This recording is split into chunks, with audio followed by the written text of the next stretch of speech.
Oke, boleh gitu aja ya. Biar yang tengah-tengah ini kosong. Kalau ada dua sepasang laki-laki dan perempuan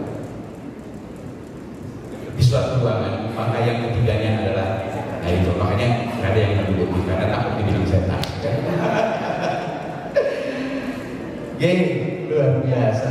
Aku pasti bukan cuma saya sih ya, yang lain juga terdiam, terpaku, pasti berbagai macam perasaan yang bergejolak ya, perjuangan yang luar biasa tadi. Gimana ini? Setelah sekarang ini kan, setelah pensiun, ya udah pensiun kan ya? Iya. Udah berakhir sejak gimana kemarin. Aktivitas dan kesibukan apa nih? Ya, sebelumnya saya mau bersapa dulu dengan para guru-guru yang luar biasa di sini. Selamat malam semuanya. Saya berterima suatu kehormatan untuk bisa hadir di acara ini dengan membagikan inspirasi yang kita bersama ya. Bang Iwan atau Bapak? Boleh panggil Bapak, boleh panggil Bapak. Kayaknya Abang ya. Kalau Bang itu tempat nyimpen duit jadi kaya. Iya. Jadi memang sekarang kesibukan saya, ya baru sebulan yang lalu atau sekitar hampir 2 bulan yang lalu saya baru melahirkan baru menjadi ibu dan melahirkan seorang putri yang luar biasa cantiknya, lebih cantik dari saya pastinya. Amin, alhamdulillah. Karena campur-campur sama bapaknya soalnya. Ya, jadi memang kesibukan saya ini memang sewaktu saya memutuskan untuk pensiun karena saya memang telah menikah waktu saya memang sudah masih menjadi atlet. Jadi waktu sehabis Olimpiade 2020 yang di 2021 ya Pak ya, dari saya jadi 2 tahun lalu, memang itu sudah bagian dari target kami, saya dan suami saya dan keluarga saya besar saya, bahwa saya memang udah mau pensiun karena di satu sisi saya sebagai atlet profesional, tapi saya juga sudah menikah dan juga pasti dimana kalau kita mau menikah pasti ingin berkeluarga dan mempunyai seorang omongan, dan saya posisinya adalah seorang wanita. Jadi saya harus berhenti dulu. Memang saya harus berhenti sehingga apa yang punya hubungan atau punya anak dan sebagainya itu untuk mementingkan lebih keluarga dulu, itu memang saya harus kasih dulu gitu. Memang harus berhenti dulu sebagai seorang wanita, walaupun bergejolak pengen main terus gitu. Karena tadi ada yang bilang atlet tuh masih muda, saya masih umur 35 tahun, katanya masih umur 30 tahun kok udah pensiun ya. Padahal kalau guru ataupun dunia profesional lainnya itu umur di usia 50 sampai 60 ya pensiun. Tapi beda dengan atlet. Jadi ya sekarang itu kesibukan saya. Jadi ibu rumah tangga. Iya. Iya. Kalau kita melihat pukulan-pukulannya di lapangan, lari-larinya di lapangan, kita nggak nyangka betapa selembut ini hatinya. Kalau itu di lapangan aja. Ya, di lapangan. Dari di rumah tetap sebagai wanita yang menunggu dan terkasih. Ya, oke. Kan kalau kita lihat tadi ada foto masih kecil ya. Berarti ya semua kayaknya mereka sudah tahu juga sih mengikuti berita-berita atau jualan YouTube yang sudah tentang dia itu bahwa saya panggil dia ya seperti biasa. Sebetulnya siapa sih orang yang paling dominan memberi semangat kepada dia hingga dia bisa menjadi sosok yang seperti ini? Iya, tentunya pasti itu orang tua saya, khususnya mama saya, karena dari dia single parent. Jadi dia yang saya sebelumnya ini background saya lahir di Jakarta tapi saya orang Manado. Jadi orang Manado. Di sini ada orang-orang Manado. Jadi waktu umur saya lahir di Jakarta umur 22 tahun, karena papa ayah saya meninggal, jadi saya dan mama saya memutuskan untuk balik ke Manado dan mulai hidup di sana. yang baru. Tapi justru di Manado Tomohon itulah saya menemukan passion saya di bulu tangkis. Jadi dari situ mama saya melihat bakat saya, di mana saya ini dari kecil umur 5 tahun kok udah bisa mukul raket gitu, mukul raket, belum bisa mukul pakai raket gitu, walaupun bukan apa namanya kayak anak kecil kan biasanya susah untuk membalansi motoriknya ya, maksudnya kayak tapi di umur 5 tahun mama udah lihat bakat, jadi disitulah keluarga saya, khususnya mama saya itu mendukung saya dalam karir saya. Jadi mama itu yang menemukan talent di DJ itu ya?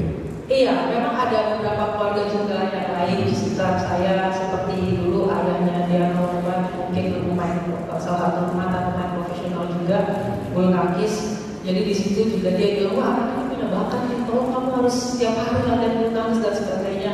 Dan akhirnya umur 8 tahun memutuskan untuk balik ke Jakarta lagi, sehingga ada pelatihan yang lebih intens lagi pada waktu itu. Gitu. Jadi memang mama saya memang all out gitu untuk mendukung anaknya dalam Nah, waktu itu kan apa Gay udah punya passion yang sampai sebesar itu atau masih ya pokoknya senang ikutin aja. Mungkin kadang-kadang juga dipaksa untuk latihan gitu. Yeah. Disuruh latihan dibawa ke sana, dibawa kemari. Ada kasih waktu itu rasa jengkel terhadap ibu atau keluarga gitu yang bawa-bawanya latihan gitu gimana? Iya. Sebenarnya kalau waktu masih umur kecil tuh umur 5 atau umur 8 sih, ya umur 10 tahun itu gak ada rasa jengkel, justru kayak saya mau sekolah tapi saya harus main bulu tangkis dulu. Jadi dalam arti tawaran sesuka ini sama bulu tangkis. Jadi justru itu jadi sebagai gimana ya, namanya anak kecil kalau kita ditawarin suruh sekolah atau suruh mainnya main badminton ya, main bulu tangkis.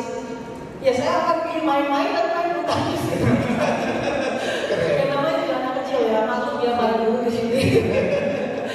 Tapi dari situ, tapi mama saya dan kakak saya terutama yang kakak saya memimpin saya bahwa oke, saya digini, kamu boleh main bulu tangkis tapi kamu gak boleh ninggalin sekolah.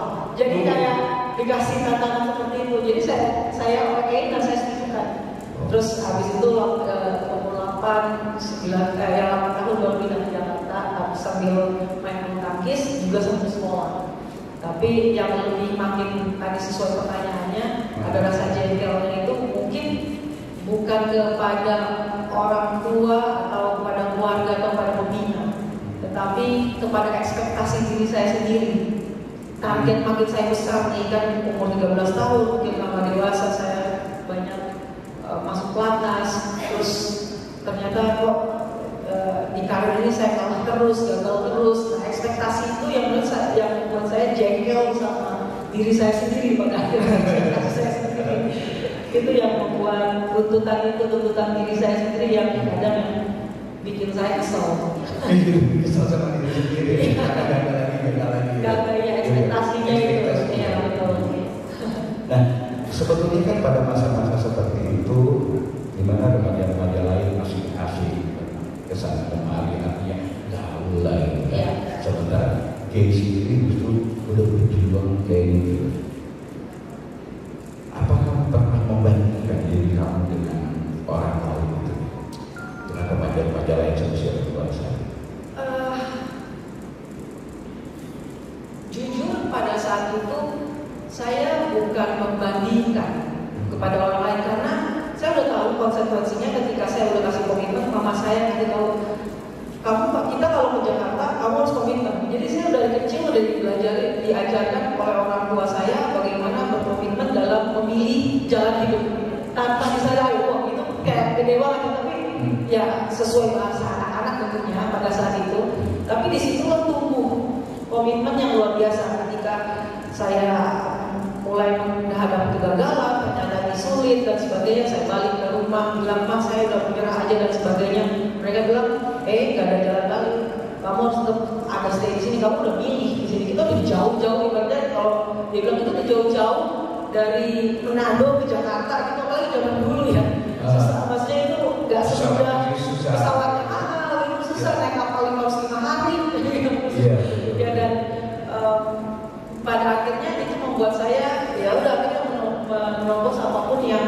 yang saya lagi hadapi sesulit apapun itu pada saat itu gitu. Oke, luar biasa. Tapi yang menarik buat saya itu yang sebelum pernyataan yang barusan. Saya mau sekolah tapi main badminton dulu. Gitu yang menarik. Arti ada motivasi. Ini yang jarang saya kira. Bagaimana kita memotivasi orang agar mau melakukan sesuatu. Saya jadi ingat ini deh. Film Buku Panda.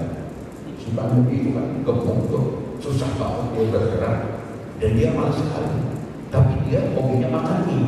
Nah, dia mau latihan. Kalau habis itu dikasih mie, gitu kan? Nah, itu kan ini inspirasi yang luar biasa teman-teman guru saya ya, begitu baik.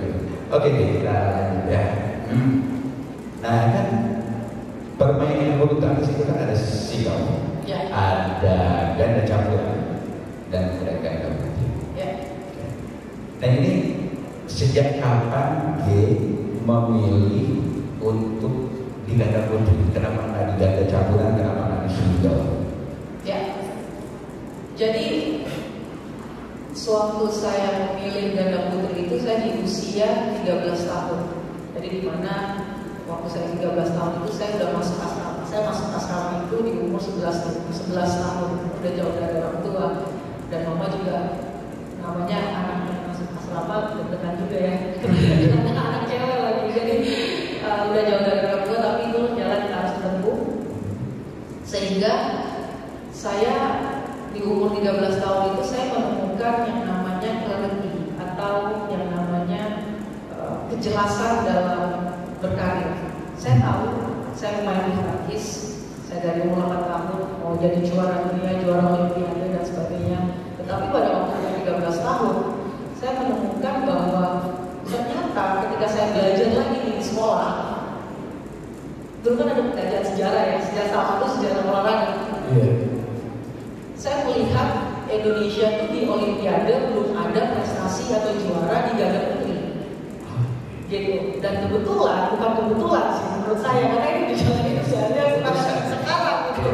Ya, pada saat itu saya melihat saya ini pemain putri, saya masih bisa pilih antara single putri atau ganda campuran atau ganda putri. Tapi ketika melihat kekosongan, ketika balik lagi belajar waktu sekolah, nah ini pentingnya kita waktu sekolah, ini ada pengetahuan. Jadi balik lagi ke sekolah ketika dibilang mari kita mengisi kekosongan Indonesia dengan talenta yang kita punya. Benar ya? Di sekolah saya makasih banget ide itu. Dan ketika saya melihat itu, saya bilang, oke, saya memutusin saya mau jadi pemain ganda putri, pemain bulu tangkis betul, jadi juara betul, tapi apa? Di mana? Dikasih spesifiknya. Oh, ganda putri, karena saya ingin mengisi kekosongan Indonesia yang ada di cabang bulu tangkis ini. Gitu. Pada saat itu, ya udah akhirnya saya memutuskan betul-betul di situ saya mau main bulu tangkis tapi memilih ganda putri seperti itu. Karena belum ada prestasi. Belum ada prestasi sama sekali. Sama sekali kalau lagi di olimpiade. Single atau ganda putri? Betul kan waktu itu saya berarti tahun 2000 ya, tahun 2001. Tahun 92 itu Susi Susanti sudah juara olimpiade. Di tahun 2000 itu ada ganda campuran yang ceweknya itu namanya Minarti Timur, dia sudah juara olimpiade, runner-up olimpiade juga. Belum ada, tapi dia sudah mengisi kekosongan itu, sudah campuran sudah juga ada yang juara, tapi di ganda putri belum ada memang buat Indonesia pada saat itu. Jadi cita-cita saya itu makin spesifik gitu. Tapi jauh juga, lama juga 2021 belum tahu berikutnya gitu. Nah, mau kita olimpiade kan? Ya. Olimpiade di London itu tahun 2012 saya katakan. Ya. Tahun 2012 itu menjadi titik terendah. Ya. Dan terburuk ya. Ini saya mengutip dari Instagram post 2016. Kata dia, Olimpiade London 2012 menjadi titik terendah dalam hidup saya, merupakan hal yang terburuk yang pernah saya alami. Dan saya melihat postingan ini, rasanya Olimpiade London itu benar-benar menjadi cobaan berat. Begitu. bagaimana kenangan terkait Olimpiade ini ketika Gay sampai ke titik yang begitu baik, terutama untuk mental Gay saat itu. Gimana tuh menghadapi tantangan itu? Iya, memang ya seperti tadi ada di video bahwa saya ini di Olimpiade 2012 itu didiskualifikasi, salah satu pemain yang didiskualifikasi dari ajang olahraga terbesar di dunia. Jadi di mana di situ memang membuat saya terpukul sekali. Karena balik lagi di 2012 itu ketika kalau saya pakai timeline, saya udah umur 25 tahun. Saya punya mimpi dari 5 tahun. Berarti sudah ada 20 tahun yang sudah saya jalani sebagai pemain bulu tangkis.